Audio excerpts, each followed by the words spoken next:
What I really need all of you to do right now is to go follow me on Instagram. I'm trying to get my numbers up, okay? 10K by December. Here we go. And yes, this is the style y'all gonna get. My hair is staying in these twists because it is not done drying yet. Hey Wonderfros, welcome back to my channel. My name is Ebony, and if you are new here, then welcome to my corner of the YouTube universe. And if you're old here, then hey guys, welcome back. Today I'm going to be going over some deep conditioning hacks that I have been doing for quite some time, and I just wanted to share them with you. This is going to be another episode in my According to Ebony series, but we're not gonna be getting rid of anything today. We're just gonna be talking about how I deep condition and what's been working for me for the past several years. So yeah, before we jump into it, take one quick second, go down below, click that subscribe button so you don't miss any more videos from me, and thumbs up if you like this type of content. And without further ado, let's get into it.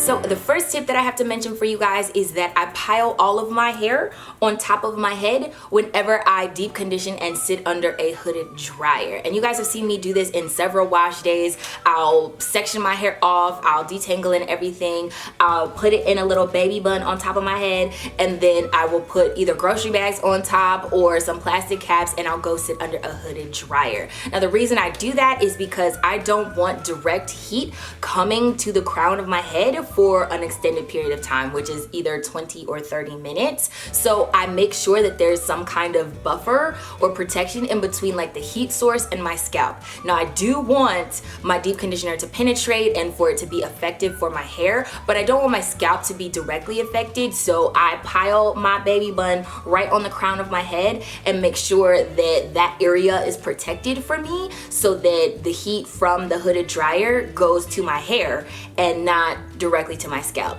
Another reason is because you sit under a hooded dryer the same way all the time for the most part, and we'll get back to that in a minute, but I don't want the crown area of my hair to be like overexposed to heat. So gotta switch it up, ladies, okay? Pile my hair on top of my head. That's the first tip. The second thing I wanted to say is that I deep condition overnight. You guys have heard me say this God knows how many times, and I just wanted to clarify because I think some people, if you're a new subby, you might just think, oh my gosh, I have to deep condition overnight. That's the only way it's gonna work and penetrate. No, I do that because I'm lazy. I do that because it's convenient for me time-wise. I by no means think that is necessary, but I do think it works for me, and so that's what I have continued to do. Literally, if you go back through my channel, I have been deep conditioning overnight for at least 3 years, I wanna say.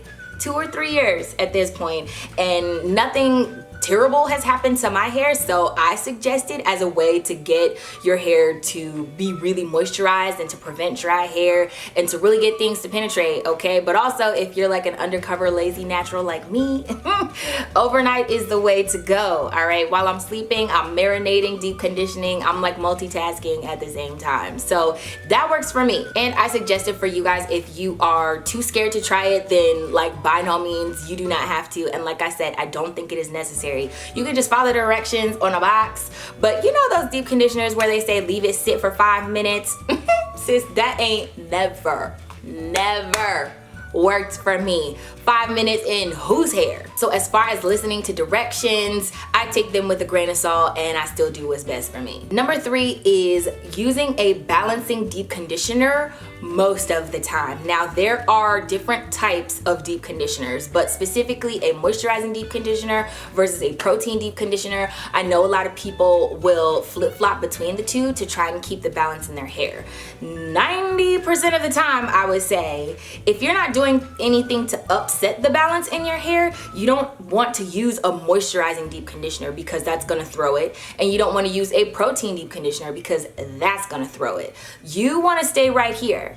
Protein, moisture, moisture, protein. You want to stay right where the balance is, and if the deep conditioner you're using maintains the balance, you're gonna be good. If you are balanced already and then you use like a really moisturizing conditioner, what did you just do? Like, you tipped the scales. So now you have to use a protein deep conditioner to try and like keep the balance. It's like you're just flip-flopping. You don't have to do all of that. Just use a balancing deep conditioner, one with protein and one with moisture, so that that you can keep and maintain your balance. And a lot of times I think, you know, people might get caught up with that. Your hair needs both. It needs the elasticity from the moisture and it needs the structure from the protein. So keeping that balance, knowing what works for you, and finding a deep conditioner that will help you maintain it. Again, if you heat style, or if you color your hair often, or if you do something to upset the balance, go and make sure you're still listening to your hair and giving your hair what it needs. But as far as trying to maintain the balance, I don't think you should tip the scales with like a super intense moisturizing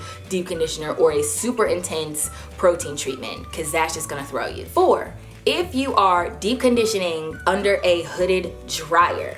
My hooded dryer specifically, I know, does not rotate and circulate the heat and the airflow evenly. So this back quadrant specifically, like the back left side of my hair, will always be wet if I'm trying to like dry my hair, or it just doesn't get as hot and it doesn't get as like penetrated as the rest of my hair. So for me, if you are using a hooded dryer to deep condition, rotate. Literally, I'll sit like this and then I'll turn around and sit backwards, just so that the airflow and the heat isn't all concentrated in one area and my area in the back here isn't neglected. So everything's working evenly all over. And I don't know if your hooded dryer is like that. Maybe it is, maybe it isn't. Maybe you have like a really dope professional one and it doesn't have, you know, anything gappy or spacey in there, so that everything is a nice even airflow. Maybe you go to a salon and get your hair done like that on a regular basis and they got all the tools. But for me, I know, rotate. Okay, rotating is key. Sometimes I'll sit to the side, sometimes I'll sit to the other side, sometimes I'll sit backwards, just to make sure that my hair is evenly deep conditioned.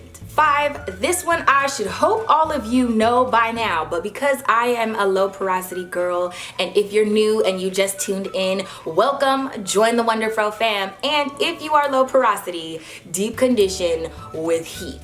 Your cuticle is naturally closed, shut up, locked up, ain't nobody getting in there. And in order to get a product to work effectively, it needs to penetrate. So you want something that's going to open up your hair shaft, open up your cuticle, and let the product in, and heat is usually the way to do that. And again, you can heat your hair sitting under a hooded dryer, you can like blast it with a regular handheld dryer, you can put your deep conditioner on in the shower, let the steam get to it. However you use it, if you are low porosity, add heat. That is key. And if you're high porosity, you probably ain't got to worry about this, but this is according to Ev, and Evany has low porosity hair. Number 6, you can enhance your deep conditioners by adding ingredients and adding oils and stuff to it. Now, I know a lot of people, such as myself, I would rather go out and buy it than have to make it, because usually DIY stuff, it doesn't last as long, so I can't make a big batch of it and it'll be sitting for however long I need it. It's like, no, you have to make it as you go, which for me is like more time consuming than I need it to be. So I'll go out and buy a deep conditioner if for whatever reason I don't feel like it's doing the job or it's getting the job done, but I still want to use it up. I will enhance it. I will add things to the deep conditioner that I know that my hair likes, so that it works better and it penetrates more and it just works better for my hair. Typically that's like I have to work with it, is a deep conditioner I didn't keep the receipt. I'm not gonna take it back. It kind of works. It's pretty good, but I'm gonna enhance it so that it's better for me. And I think a lot of people, they might not work with deep conditioners, but you definitely can. And you can go and buy ingredients like on Amazon that help enhance your deep conditioner. Just like you can buy shea butter, you can buy oils, you can buy glycerin if your hair likes glycerin, mine does not. You can enhance it yourself, kind of be like your own kitchen beautician. Don't get too crazy, okay? Don't get too crazy. And if you're a DIY person, then that's kind of perfect for you, because then you could just get the store-bought conditioner as your base and then add whatever your hair specifically needs. So that's awesome. But people forget, you can mix in things that help you out specifically, okay? Make it custom. And last but not least, number 7, rinse with cool water. Now, I have been told that that doesn't do anything specifically for afro textured hair, but I always notice a difference whether I rinse with hot water, warm water, or cool water. When I rinse out my deep conditioners, rinsing with cool water kind of reseals the cuticle, reseals my hair shaft, and like shuts everything back down with the deep conditioner in there. So it kind of locks in the moisture for me. The change in temperature just really makes a difference.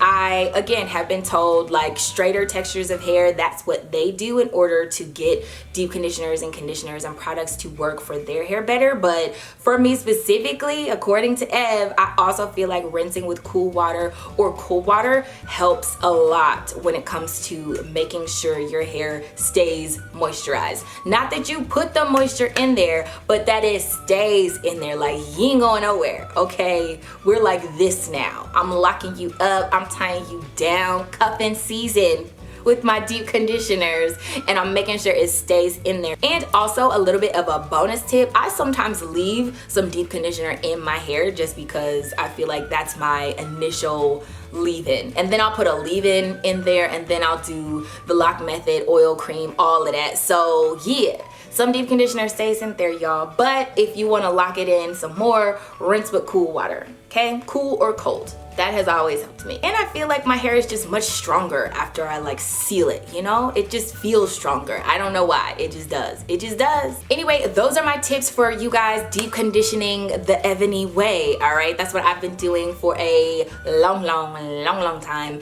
You guys can go back through some of my old videos and see like that's what I do, that's what I say I've been doing. But I wanted to put it all in one video in case you are a new subscriber here. This is just my truth according to Ebony. So hopefully you guys enjoyed this video. If you found it helpful, don't forget to give it a thumbs up. Remember to let your spirit, soul, and hair stay lifted like an Afro puff, and subscribe down below to my world so you don't miss any more videos from me. And if you do, then I will see you in the next one.